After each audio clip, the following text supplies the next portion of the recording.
Konnichiwa, Wojtek des. You won't believe it, but this is the fourth time I tried to do this.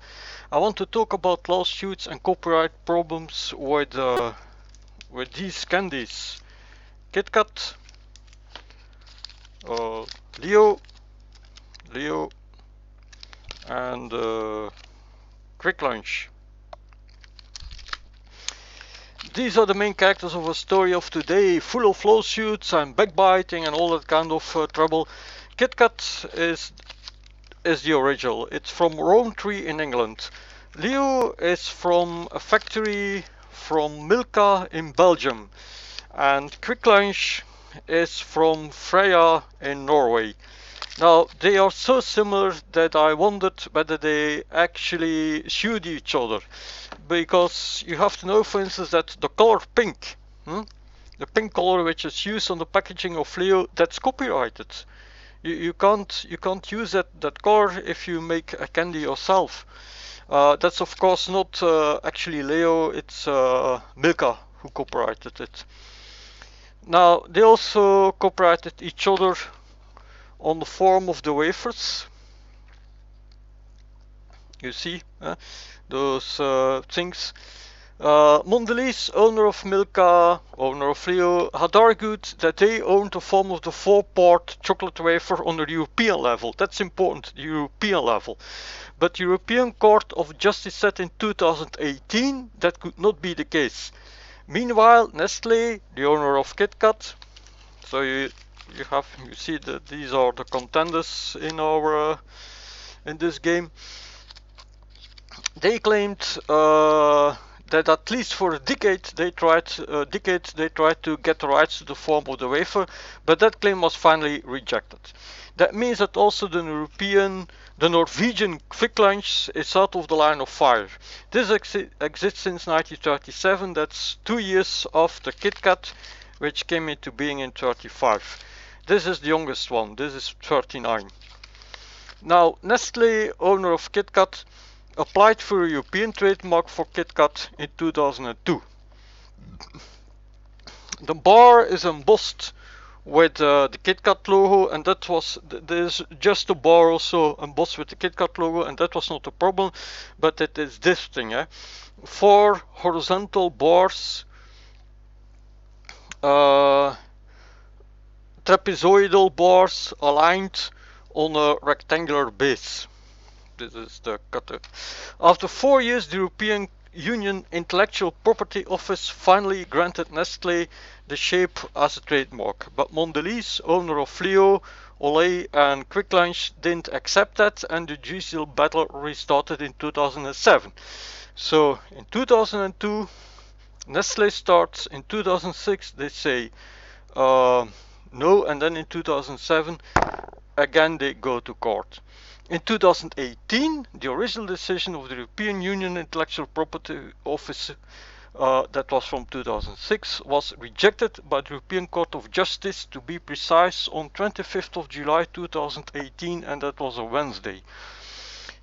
Yeah, it's a bit difficult because everybody is suing everybody on various levels actually, and there are various levels of courts which are involved in this. Now, the case has interesting implications because the question was whether the form made the brand distinctive enough to deserve a European-wide trademark, and that its shape alone was how people recognized the snack. In 2016, a lower European court decided that Nestlé had to prove a KitKat was recognizable in every European country, in every country of the European Union. There was no evidence provided for Belgium, Ireland, Greece and Portugal. Ireland is a bit odd because Ireland was also part of Great Britain. And Belgium, that is of course the country of Leo. Yeah. Nestlé and the European Union Intellectual Property Office appealed against the decision made in 2016 because Nestlé, from KitKat of course, wanted to have the rights on the form. I think to a certain degree ethically they are entitled to have that, but it doesn't work that easy. If proof of distinctiveness had to be shown for every single member state, they argued, no company could ever reach that high standard. Mondelez, owner of Leo, argued that it was wrong to conclude that KitKat had a distinctive character anywhere, including countries like the United Kingdom, Germany and France. So, suppose you make a chocolate in the form of a cube. Well, and the cube as such is a it is a very general form, and it's difficult to have the copyright on such a general form. Same if you would take the form of a beam, for instance. I'm going to look for something. Excuse me. No, no, no, no, no, no, no, no, this, not this, not this, not this. Okay, now yeah. Now, finally, the European Court threw out all those objections. The result is that the European Union's top court has now declared that it's not enough to prove that the product has become iconic in a significant part of the European Union. It has to be proven across all the markets, every country of the bloc, not just some. Mind you, however, Nestlé, owner of KitKat, wants to go on with the battle. Moreover, they also wanted European-wide protection for the KitKat chip. That's actually the battle, you know, European-wide protection of this form. European-wide, yeah, because they have it in some countries. They didn't get that, but the trademark rights still exist on national level in some countries like France, Germany, Spain and Italy. So in France, Germany, Spain and Italy, you can't find Leo, but you can find KitKat. Ironically, when the United Kingdom considered the matter, a court case of 16,000 words, they needed 16,000 words, ruled that KitKat had no inherent distinctiveness. So the origin country of KitKat, because KitKat is originally from England, from Rowntree, York, they decided against KitKat having a claim on its form. The interesting part of the rulings is that the brands have to prove that their form is what makes them recognizably stand out from the others. If it isn't, it's not considered to be original. It's not their own idea. That implies that if somebody uses a form which is already used by somebody else, but succeeds in having it omnipresent on a market where the competition is to be found too, the result could be that the public doesn't associate the form with a particular brand. In that case, the original competitor could lose all possibilities to patent his original idea in that country. Not reacting in time when the competition comes up with something you already do could cost you dearly. And that's why I went so long in detail about it, because it's a very complicated matter and it's very interesting also. Mind you, all of these wafers came into being during the 1930s. So we first have KitKat in 1935. Yeah, that's followed by Kvikk Lunsj in 1937. Yeah, and then you finally get Leo in 1939. Yeah, that's 1939. It's interesting to know whether the one copied the other, but I couldn't find information about that, although I suspect that happened. The only thing I find are the lawsuits, and those started rather late. I think they only started to sue each other when export became more important and when certain markets became glued together, and that they didn't bother a lot about copycats as long as they produced for the local market. The world looked very different in 1935. The British Empire still existed and the British local market was as good as the world market. Norway and Belgium were much smaller. Norway was far up to the north, and they also had their different spheres of influence. Belgium, for instance, still had colonies in those days. Now, Olé, that's also an interesting matter. Olé is actually exactly the same as Leo.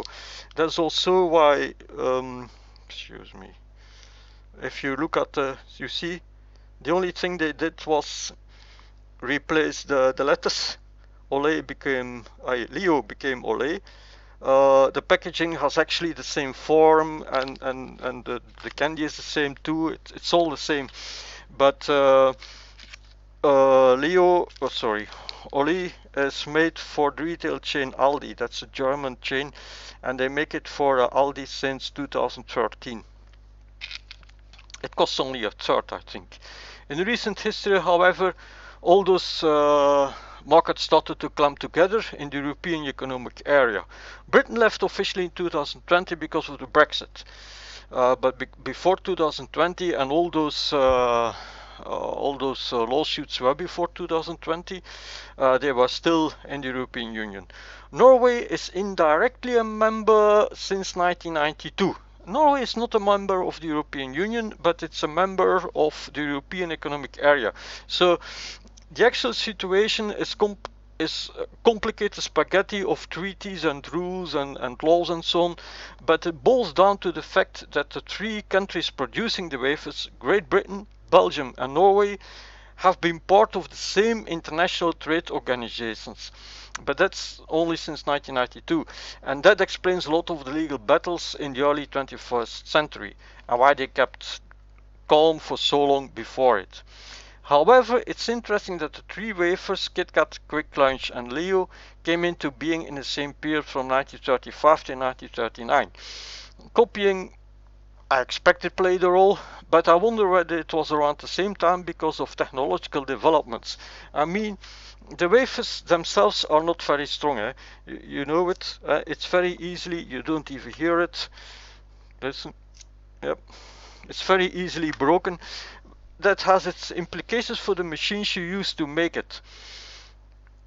They have to be able to pour the chocolate around it. They also have to be able to give it a four-fingered form. The fingers have small wafers on top of each other with chocolate in between, and the top chocolate layer has embossing on it with the brand name or with other figures. Actually, Kvikk Lunsj has the most refined embossing with the name Freia. The other embossings are a bit, bah, not that they are ugly or so, but the lines aren't so fine as in Freia. So the machines have to be able to do all that in reasonable time to keep production costs low without damaging the wafer. They don't have to crash everything. My guess it was around 1935 they had machines who could do that, which would explain why the wafers came into being around that time. But it's also possible rowntree just had an idea which turned out to be popular, which the others copied. Belgium and Norway are rather small countries, so maybe they thought they won't care about this. It's difficult to find out after all those years. You really would be able to get in touch with the people from those days, but I guess they're all dead by now. Mind you, there are older brands of chocolate wafers. You have a chocolate wafer, a wafer with chocolate around it, but they have a simple design, not those four parts. And they're also a bit rough in comparison with the others. Those three,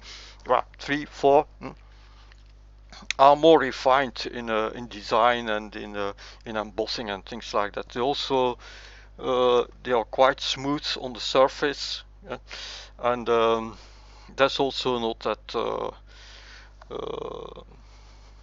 the case with the other ones. But there's certainly a degree of copying involved. Everybody knows the slogan, take a break, take a KitKat. Now, one of the slogans of Leo is, break it easy. So it really does look as if they are running after one another. When it's about the taste, that's another matter. I only wanted to deal with copyright issues in this video. Taste and so on, I will deal with that in another video. Thank you for watching. Bye.